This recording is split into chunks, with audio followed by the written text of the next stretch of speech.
from within the interstates and neighboring countries close to Nigeria.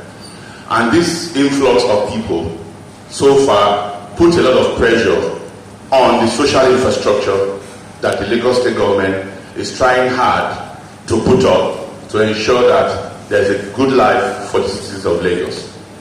And this social factor has left a lot of impact on the development of the state.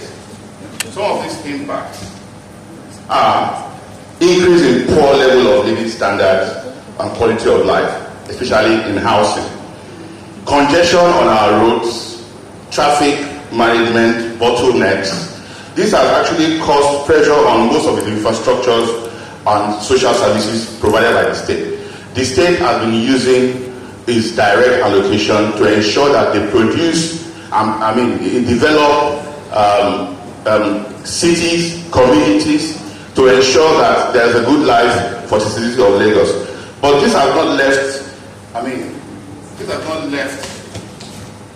certain things to happen, whereby most of the major demographic people on the ladder of the state, which are the youths, who are 50% more, 50% to 70% more,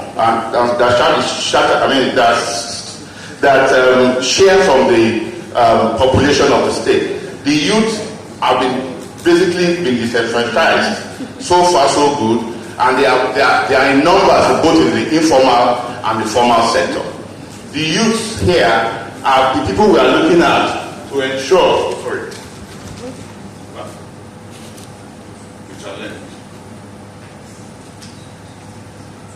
Okay. Now you're back. Talking about the youth, what we meant about the social housing mosquito for the youth. The youth are the larger population of Lagos and of Nigeria. From statistical, we find out that, as of 2018, the median age of Nigerians was put at 18.4 years, that's 18 and a half years. Measuring that the age is below 19 years. Another major statistic is that life expectancy of Nigeria is put at the lowest globally. So what we are saying is that the average lifespan of a Nigerian born between the times of 2019 to 2021 is put at 54 years old. This is scary. This is something that we should take to heart. And if we look at it, this indicates that the youth must be a key part of the social housing revolution. We will be ignoring the current demographic realities of providing social housing for Lagos.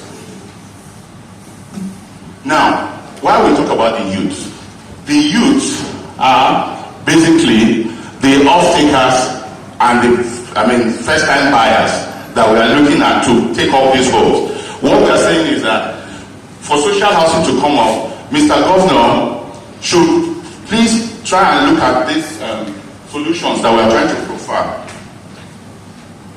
Sorry.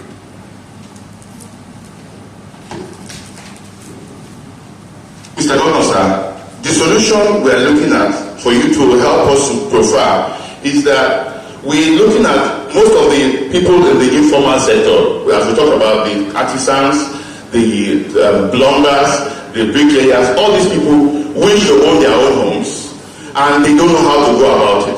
So what we are looking at is that the state should embark on a social housing scheme whereby we would use the private developers to drive home this policy of yours of making sure that homelessness in Lagos, in the state, is reduced to the direct minimum, and by the time we do this, we will have solved half of this problem. Sir, what we talk about is a new vision of yours to help push your housing policy in Lagos State, which we call the new vision of Mr. Governor, compact homes idea. What is a compact home?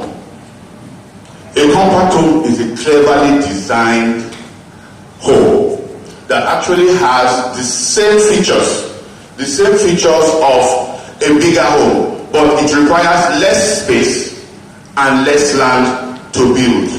We know that land is difficult for us to come by in Lagos.